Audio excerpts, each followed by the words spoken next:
Welcome to the Gold Research webinar on customer journey mapping. I'd like to introduce myself and Matt Tolman, who will be giving the webinar today, and talk about the content of what we'll cover, which will really be about how to do journey mapping, the value of journey-based and journey-focused research, the importance of behavioral research, what you can use it for, and some of the outputs that come from journey mapping, and then where to start your own journey. To introduce myself, I'm Greg Tucker. I'm the Senior Director of Customer Journey Mapping for Gold Research. I've been doing journey mapping for a couple of decades. I was fortunate enough to be selected as one of the 15 CX experts by CXPA, the industry organization, as well as one of the who's who of customer experience.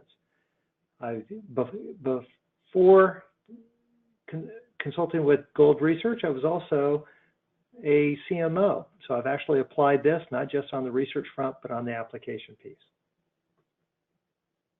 Matt, could you introduce yourself? Certainly. Thank you again for attending this webinar. My name is Matt Tolman. I'm the Senior Director of Behavioral Science and Neuromarketing at Gold Research.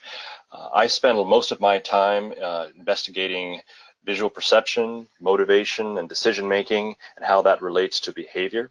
I use a variety of techniques coming from behavioral science as well as consumer neuroscience to generate these types of insights that drive consumer engagement.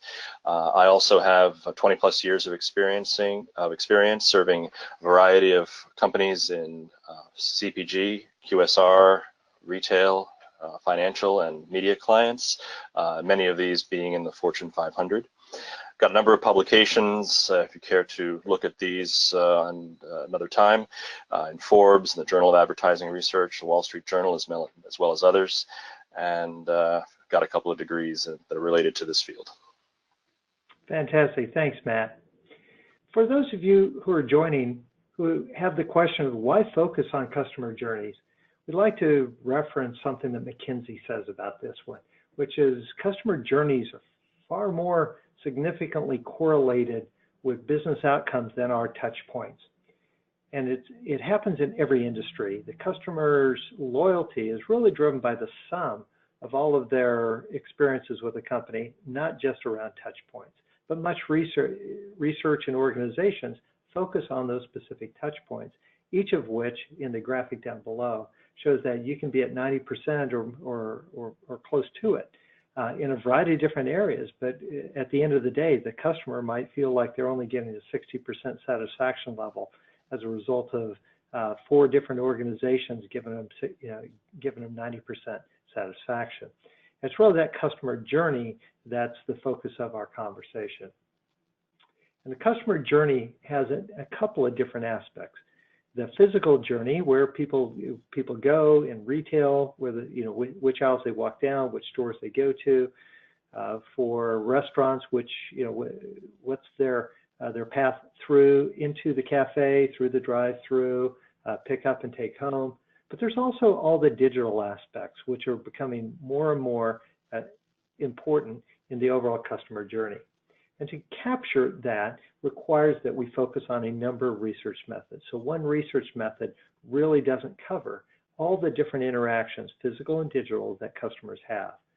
So Gold Research specializes in finding the right balance and the right mix of the research methods that actually help you illuminate what that customer journey is and where you can make a difference. Today's focus will be more on behavioral research, because it's actually driving a number of critical insights, much more so than traditional research methods. But the Gold Research approach to journey mapping is that we take an end-to-end perspective, knowing that the journey is greater than the sum of the touch points.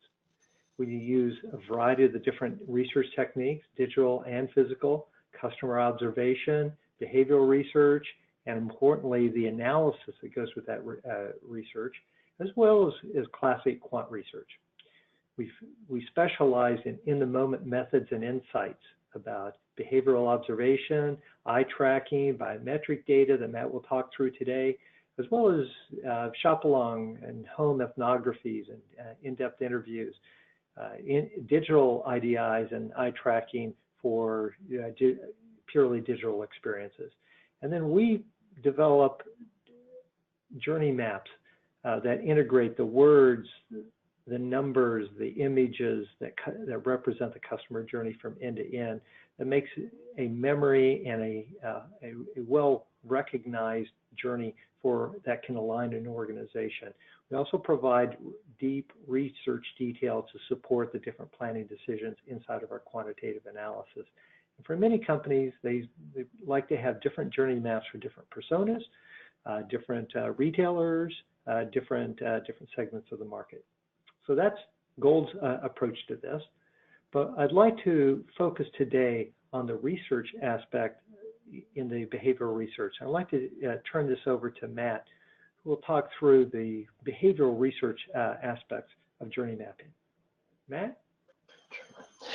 And to build off of what Greg was saying, the level of detail that is required to build the best journey maps have to accommodate the many voices of the customer, of the consumer.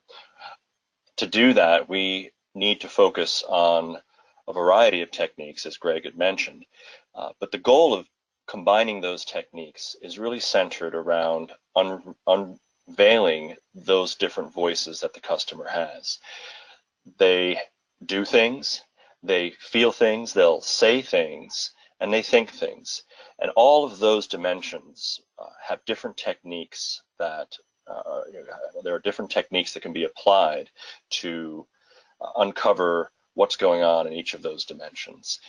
The importance here is that by only understanding what consumers or customers are saying, there are a number of hidden insights that, simply because human beings don't have the ability to articulate high detail in terms of what they remember. They certainly don't have access to all of their emotions that might be underlying different actions. And they certainly also don't have the ability to recall the great number of behaviors that they actually execute. You can ask them in surveys to detail how often they do a certain activity in a store. For instance, in an aisle, how many products did they look at? And they'll give you an answer, but that isn't always accurate. In fact, more often than not, it's inaccurate. And to truly understand the complete customer journey, whether it be in the store or at any other of the variety of touch points that are available to customers, consumers along the journey, it's important to be able to quantify these things in a way that gets around some of these biases. It's also important to use techniques that are capable of understanding how customers feel when they don't want to tell you what is on their minds or what they are doing. There are certainly categories which would be strongly considered being sensitive in terms of getting customers to talk about how they truly think about brands or usage or activities relating to the purchasing of those types of products. So in order to get around many of those biases, we combine these techniques because it's important to be able to unravel some of the different approaches that customers take to reveal their intentions. On the next slide, we have a summary of some of the techniques that we apply in the behavioral science space, and they're organized here in an order from more macro, larger context to very specific and highly refined techniques. The first is behavioral observation. This provides a comprehensive landscape of all the different types of physical interactions that customers engage with along the journey. So this can be anything from how they move through a retail environment or through a restaurant, a fast food restaurant. It could be how queue experiences are unfolding in these environments. It could be product switching or comparisons that are occurring at shelf. But there are a myriad of behavioral components that, when quantified, can paint a much more robust picture of what is happening at any of these points along the customer journey. We call these pivotal moments. So in order to understand where these what these pivotal moments are and when they occur, behavioral observation is critical. To get a more micro level read, this is what we're talking about in terms of interactions with packaging elements such as logos or information on a package, signage in an aisle, television, could be digital media, any visual component. We use eye tracking to better understand the nature of those experiences in terms of what is drawing attention and what is holding attention. The biometrics are used to understand engagement. So if we think about all of the physical interactions that can be decoded using behavioral observation and eye tracking, what those don't typically tell you are what the implications or what the impact is on the mindset of the customer. Biometrics allows us to have visibility into that, again, without needing to ask them explicit questions in terms of how excited they may feel or whether that excitement is positive or negative. On the following slide, we'll detail some of these techniques in with more specificity. So how do we capture behavioral data? Well, there's two primary ways which we do this. The first is utilizing videography, where we deploy small video cameras. They're wireless, they're very unobtrusive, they're placed in strategic locations in real environments. They are recording everything that happens during that time. So a couple of advantages there. The first is that the cameras don't shut off until they're told to, obviously. So all of the activity that occurs within that field of view is recorded and can be coded. So the speed at which you collect data is greatly enhanced, and you can capture many, many more observations in a given period of time than if you are collecting behavioral data utilizing either self-report or utilizing manual observation, although there are certain contexts where manual observation is either preferred or mandatory, and we have those capabilities as well. So what do we do with this information? The two primary outputs from the behavioral observation at the highest level are common routes through locations. Where do customers go first? Where do they spend most of their, where do they spend their time? What is the sequence of events or sequence of experiences that they engage with? Are there common paths which can tell a retailer or a brand marketer where the best locations for marketing messages might be to maximize exposure? Another layer of this higher level behavioral observation reveals what we call hot spots and cold spots, utilizing heat maps. And this can tell you where customers are spending most of their time, what types of displays or categories are receiving the most traffic. And from a retailer standpoint, this is important information, again, to allocate resources or to redesign to maximize the amount of the environment that customers are shopping. So if you notice areas that are receiving very little traffic, that's the first clue that something needs to happen to help draw customers to those locations. The other techniques we'll get into momentarily can tell you what kinds of actions you might want to take to enhance that behavior. So this data is collected from naturally occurring shoppers, which means that it's unbiased. There's no influence as in some other techniques where if you are watching an individual, well, that can change their behavior. You might not be actually witnessing what they would normally do if they were on their own in a natural context. So the external validity for these approaches is very, very high. It's non-invasive, again, so the ability to have these in place for long periods of time adds a high degree of quantification. So there's very large sample size collected in a very small period of time. An additional advantage of having a knowledge estate based on behavioral recordings is that it can be remined. It can have questions asked of it even beyond the initial question set for a particular research initiative. This is not something that's typically capable when you have traditional methods where you ask the questions you're going to ask, and if you need to ask more questions, you have to go back out and collect more data.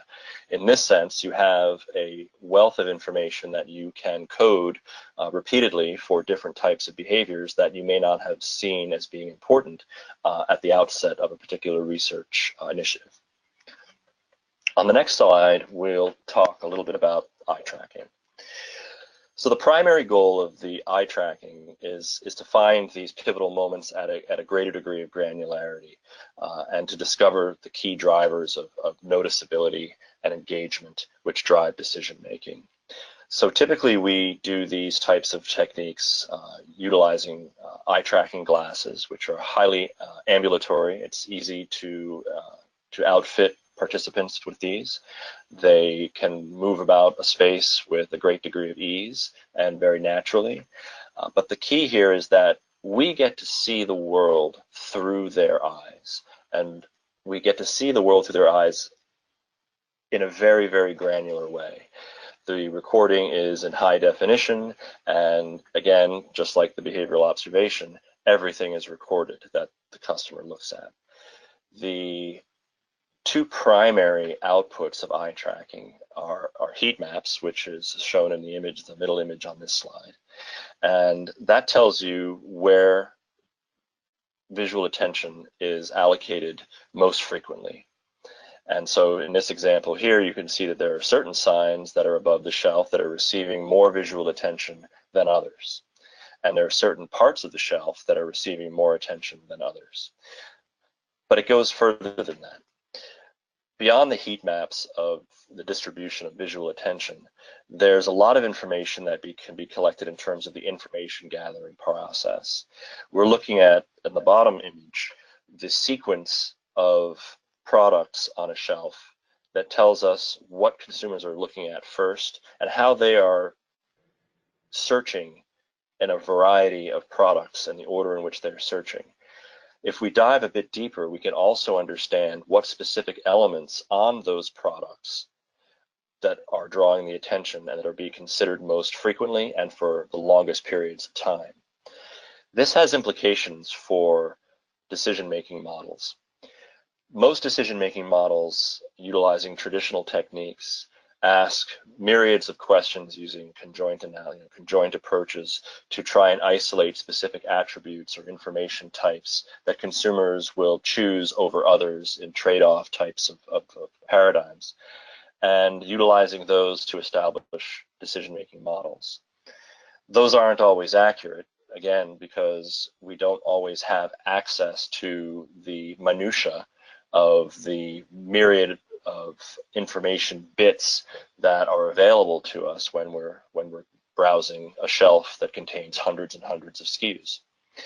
So utilizing the eye tracking, we can actually identify the specific types of information that customers are using as they are making their decisions and compare those across brands, across categories, and delineate decision models based on the actual information utilized in the order that it was accessed.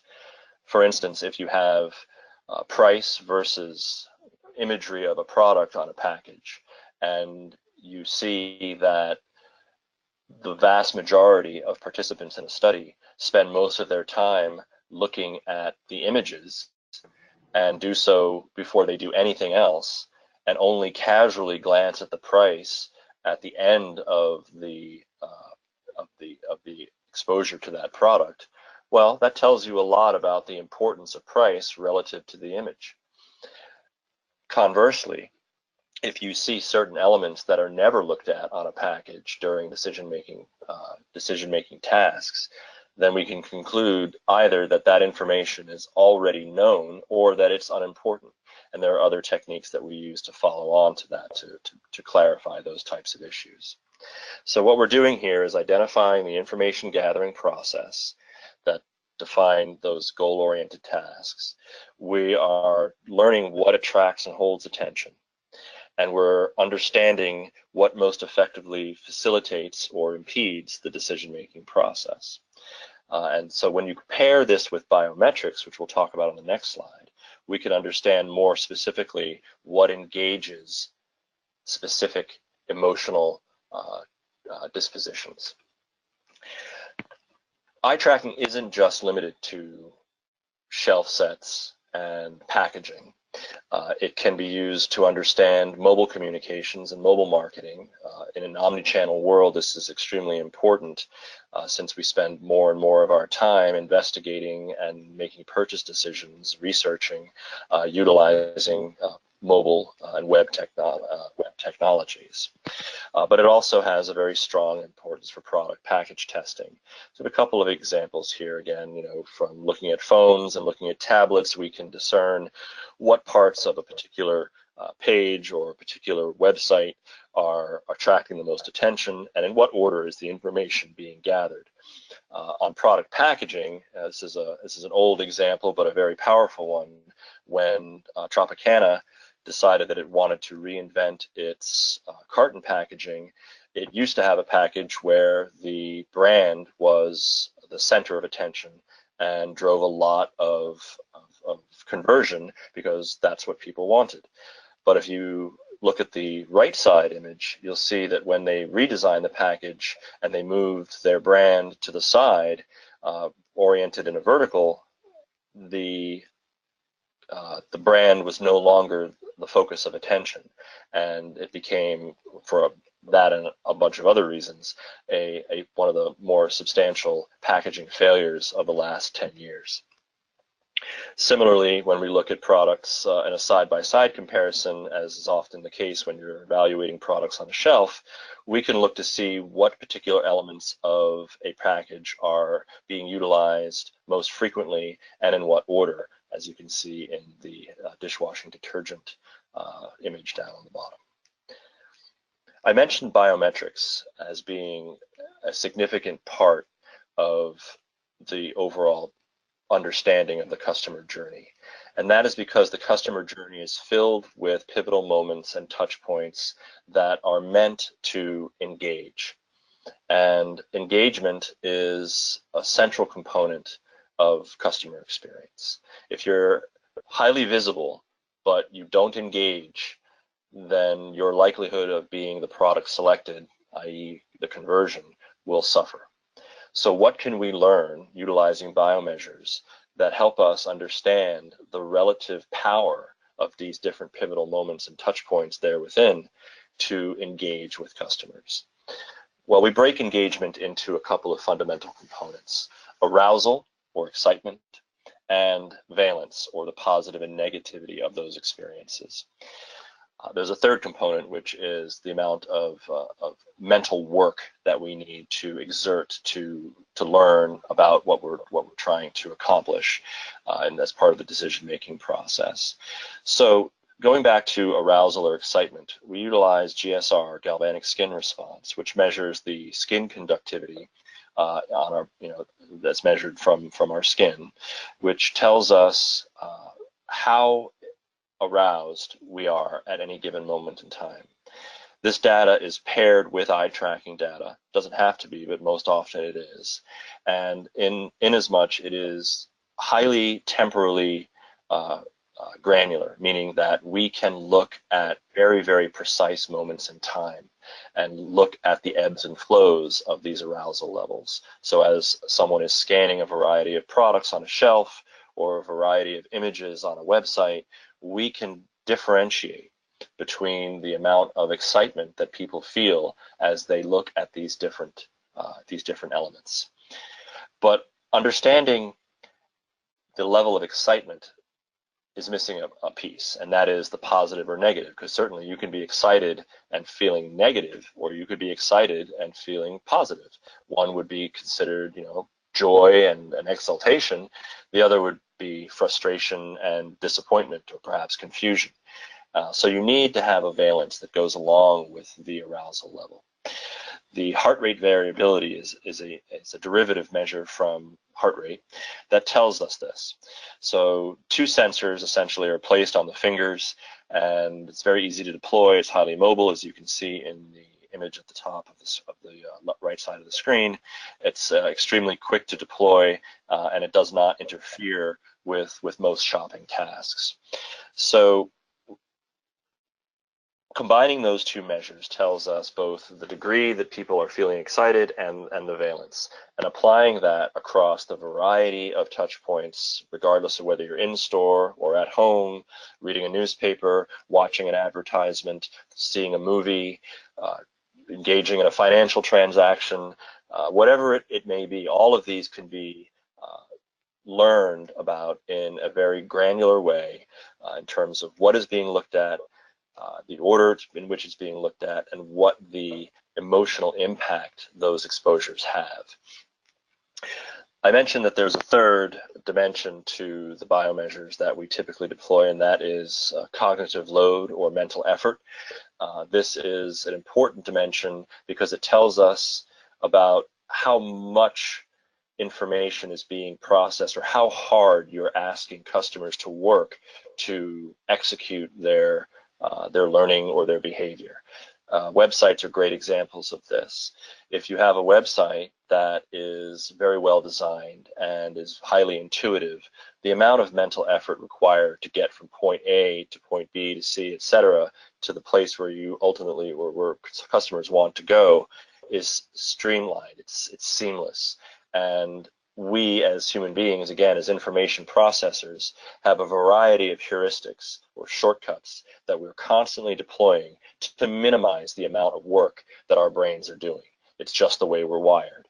So if you have a touch point or a pivotal moment that that violates that, and you're asking people to work too hard, one of two things typically happens. One is that we use our shortcuts, which usually means that we're losing information that brands probably want us to see, or we simply give up and we walk away and we go to the next easier thing. Either of those scenarios is undesirable when you're trying to communicate your brand message. So utilizing those three things together, as you can see in the schematic at the bottom, all work to define various types of emotions that we're experiencing all along the journey. So on the next slide, how do we bring all these types of things together? Well, we utilize these for a variety of contexts. Certainly the shopper experience is an extremely perhaps obvious but important one, where you can optimize in-store touch points, create better shopping experiences, where the categories are easier to interface with, brands are easier to notice, are more relevant, are more engaging, and ultimately drive conversion. We talked a little bit about decision modeling. So how do you use the decision models to impact shelf and display and signage, packaging characteristics? What do you want to highlight and maybe accentuate, reposition to offset some of the learnings that you may, in a particular study, learn weren't being presented in the right manner, so that it aligns with the customer or consumer decision-making process.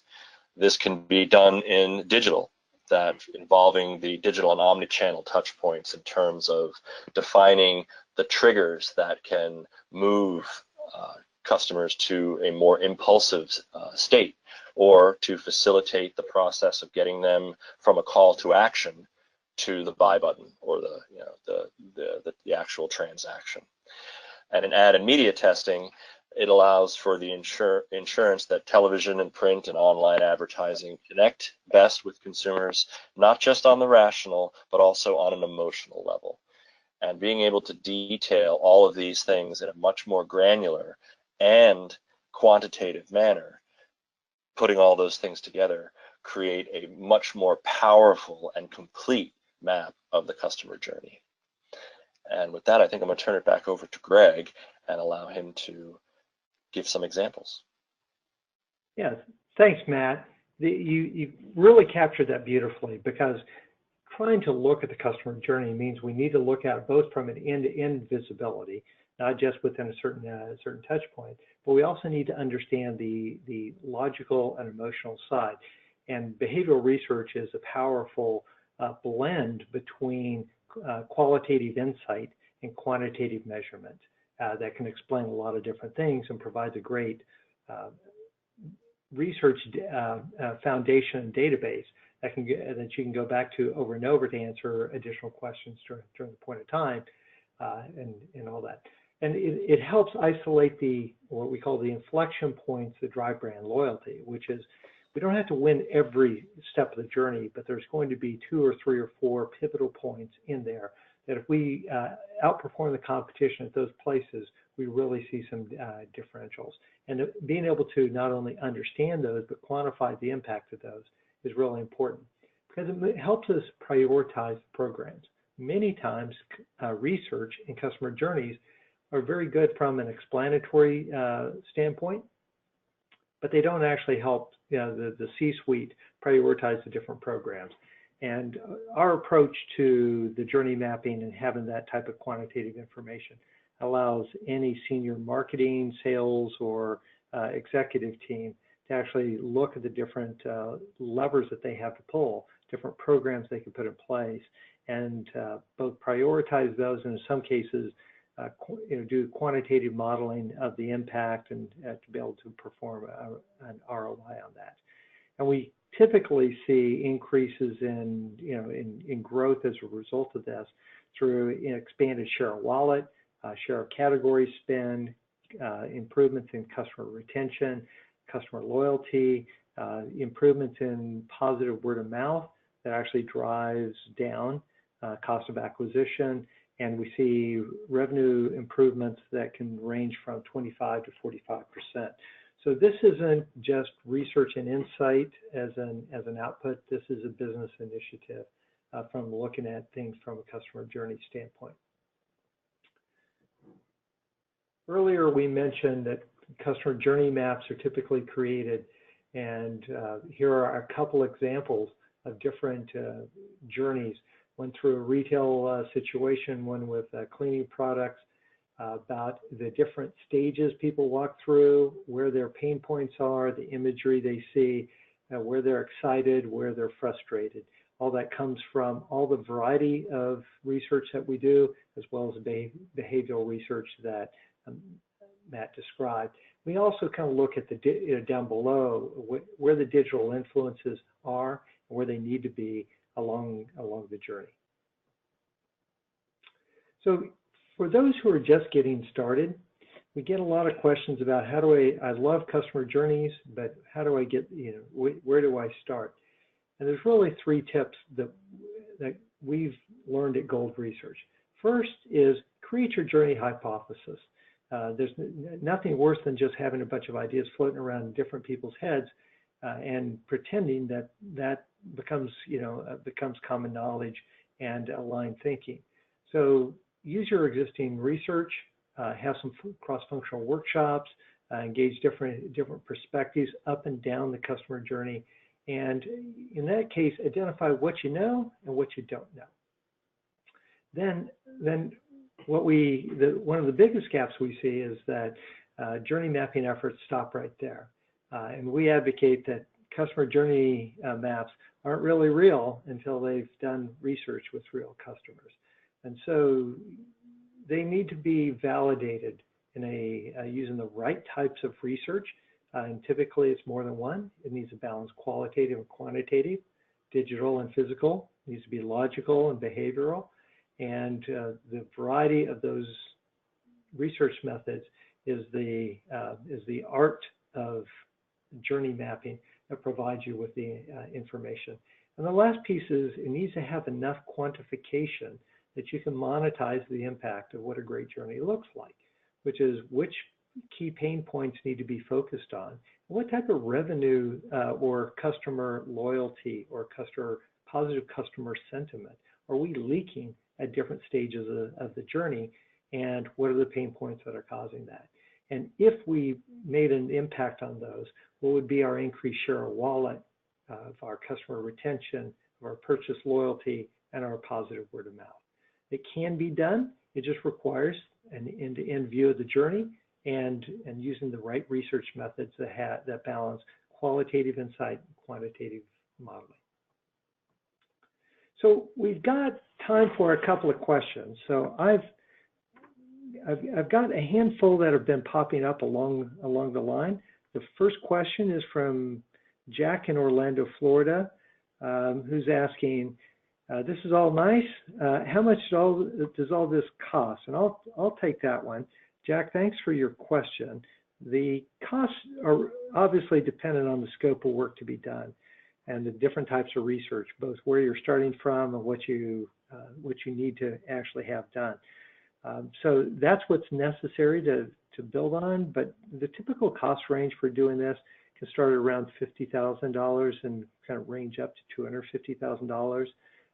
Every situation is unique. We're happy to have conversations with anyone who's got questions along those lines. The second question is from Mark in New York, who's asking, for the eye tracking, biometrics, and behavioral components, do you typically do them only in a lab setting? And Matt, I'm wondering if you can answer that. Sure, absolutely. Mark, thank you for your question. No, actually, it's almost the opposite. Certainly, there are certain types of questions for package testing where the prototypes are not yet available for positioning in a real environment where a lab test would be warranted.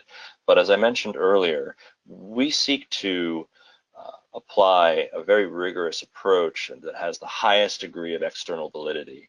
And to accomplish that, we actually do most of our customer journey research in situ or in actual environments with real customers. Certainly the behavioral observation is a critical component of that, and the eye tracking technology along with the biometrics allows us to engage with participants that are free to do what they normally would do with very little to zero encumbrance on them to engage in artificial types of activities.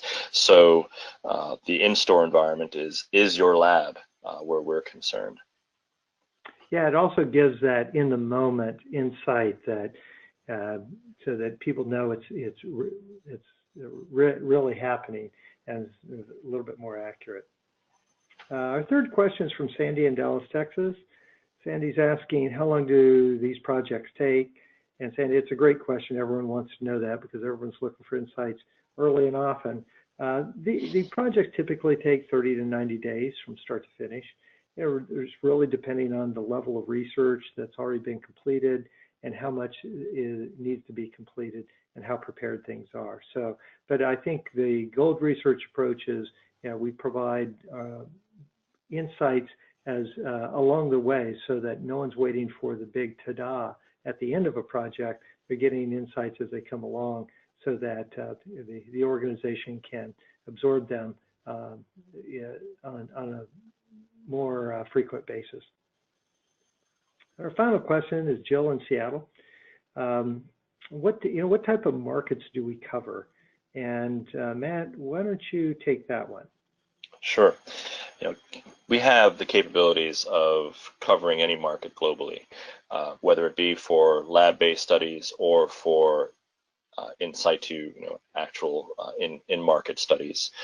We have been doing research like this in the Americas, in Europe, and in Asia, and there's really no limit to where we can go with this. It's highly mobile, not just in the sense of allowing shoppers to do what they would normally do, but we can take this equipment and utilize our dedicated spaces and network around the globe to execute research like this in virtually any market you'd like to. Yeah, fantastic. So it's extremely scalable from that side. So first of all, I'd like to thank everyone for joining the webinar today. Matt and I have appreciated the questions, appreciated sharing our approaches and insights with you. If you've got additional questions, please contact us at Gold Research. at the email address or the phone number on the screen. I'd like to say thanks to everyone for attending, and we'd be happy to take your questions, any comments, and follow up that you feel is necessary. Thanks to everyone. Thank you very much.